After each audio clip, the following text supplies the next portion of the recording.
Hello, what is up mga ma'am, sir, ma'am? Ako po si Ralph C. Fries, ang visual artist from Manila. And today we are going to unbox and review and customize the Marvel The Infinity Saga ZD Toys 110 scale Iron Man Mark 21 from ZD Toys. Thank you very much, Sir Mark or Eril Justin Baste of Laruanan. If you want to purchase this, pwede kayong pumunta sa Facebook or Shopee page ni Sir Eril Justin Baste. Type nyo lang sa Shopee Laruanan or type nyo lang din sa Facebook Laruanan. Makikita nyo na yung mga Facebook page niya and online store. Okay?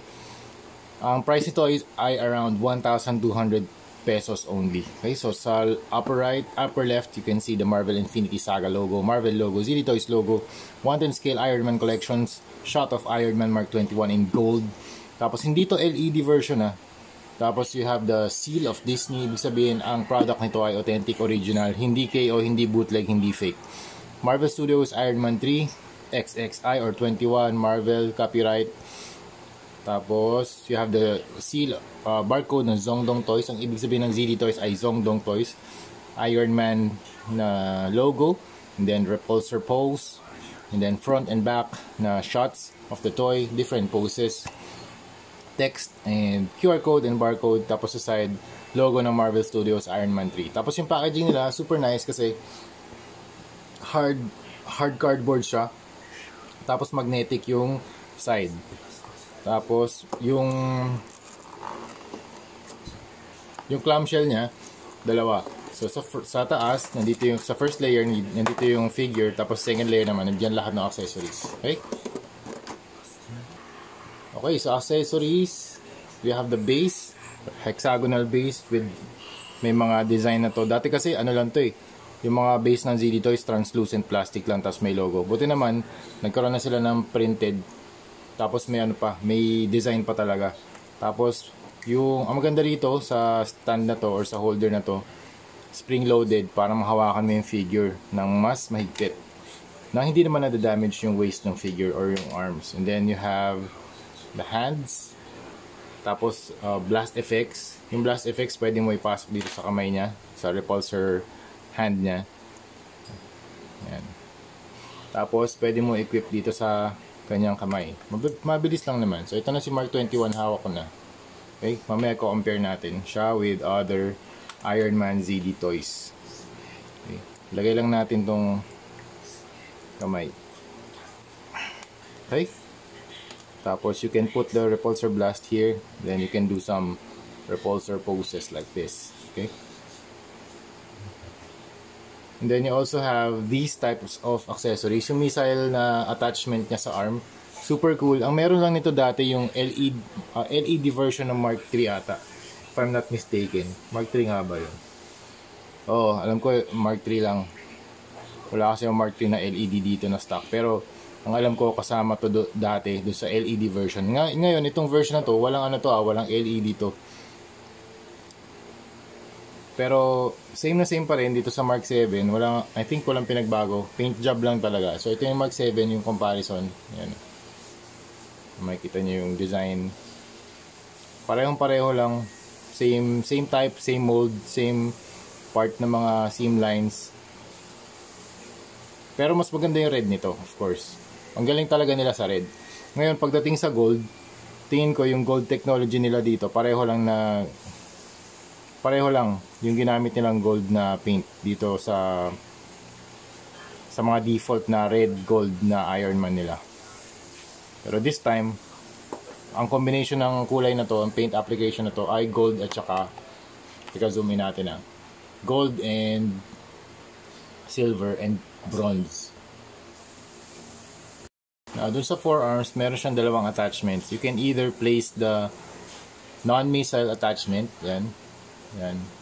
Ito. Yan, or ito. So, maganda ito may missile kasi mas bulky siya tingnan. Parang mas, ano siya talaga, armored up. Ngayon, ang pinakamalaking factor kung bakit mo siya bibilin ay yung gold paint niya. Kasi meron ka ng Mark 7 di ba? Gusto mo lang, maganda tong contrast talaga. If you have several Iron Man, ayan, wala ito, Mark 43. Yan, comparison na tayo. Zoom out tayo.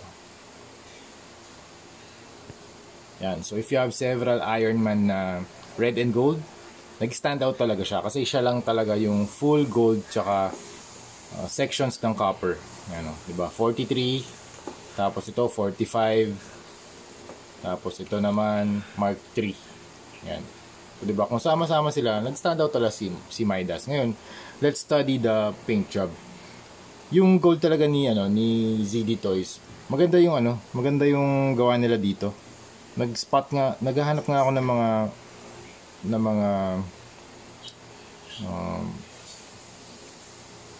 mga spots kung saan medyo hindi maganda yung paint job nila. Kuwari dito, sa sa molding to yung mga ganyan sa mold. Yan. Yung mga seam line na hindi masyadong malinis. Yan. Pero dito malinis naman. See? Also, yung panel lining is on point. Okay naman dito sa chest. Chest pala to. Ito sa rib area, abs area. Malinis. Malinis yung gawa nila. Also, yung copper combination nila dito, maganda. Very shiny. Tapos sa faceplate naman, maganda yung gold sa faceplate and sa chest. Also, yung kanyang arc reactor, sana umiilaw siya, no? Pero kung di siya umiilaw, pwede kayo magpailaw kay Sir Whale FX. Gumagawa siya ng mga LED modifications sa mga ZD Toys natin. Yan. Kung gusto nyo panood yung review ko, search nyo lang Whale FX Ralph Cifra sa YouTube. And also, yung kanyang flaps, tingnan natin. Yan. Pareho lang talaga dun sa Mark 7. Walang pinagkaiba. Also, dito sa mga part na to, meron lang seamline issues. Pero hindi naman masyadong halata. Maliit lang yan. Mga hindi lang nalinis na mga knob marks. Pero painted pa rin siya. Kasi yung default na gold niya, ganito. Ayan Yan yung default na gold niya na plastic. Na hindi na pinturahan. Diba? Ang ganda, ang galing pa rin kasi painted lahat to. May silver pa dito sa side ng kanyang stomach. Tapos you have the copper area here. Ayan, hindi pa rin nila in-extend to. Sadly, unfortunately, hindi nila in-extend yung ab section or yung middle section para pag in-extend yung chest, walang bakanting area. Diba? Katulad nun sa Heartbreaker. Yung sa Heartbreaker, maganda eh. Sana kung gagawa sila ng mga future iterations ng mga same armor, sana may mga konting improvements. Hindi lang color, di ba? Pati dun sa mold. Okay naman yung panel lines dito. Okay. May konting miss lang dito na copper, okay? Copper. Ito din, may konti lang miss na panel line. Ayan. Pero overall, ang ganda ng gold niya. Super nice. Hindi siya yung super warm na gold. Nasa cool tone yung gold niya. And dito, iba rin yung pagka-gold ni Mark III dito. Mas pale pa to. Dito kung ikukumpara nyo dito, yung gold niya, dito mas yellowish na. Kasi kung walang comparison, ito cool pa rin. Diba? Dito naman, iba-iba pala yung gold na ginamit to. Kasi dito, tinan nyo. Ito mas warm. Mas warm na gold to. Yan kitang-kita. So ito, tingin ko, nasa gitnang hue ng gold. It's very nice. So kung gusto nyo magkaroon ng gold na Iron Man, actually nag-custom na ako nito dati. Pwede kayong bumili ito 1,200 only kay Sir Mark Ariel sa Laruanan on Facebook and sa Shopee. So yun, grabe. Sobrang linis, sobrang ganda. If you want another look of the Mark 7, you gotta purchase this. Super nice. Walang pinagbago sa articulation, same pa rin. So you have up, look down, 360. Hindi naman na-hinder yung movement na ng head. 360 pwede pa rin. Okay, tapos extension, merong back flaps, naka-extend, okay? Pwede mo ibaba. Tapos chest extend, up, down, di ba? Rotation. Okay, meron kayong torso rotation. Medyo maluwag. I mean, medyo flexible siya talaga. Yun nga lang, sana in-extend nila to onte para wala siyang gap. Laki ng gap dito eh. Tapos shoulders can move out. 360, kamay. Swivel. Tapos double jointed elbow, natatanggal to. Ball jointed yung kamay.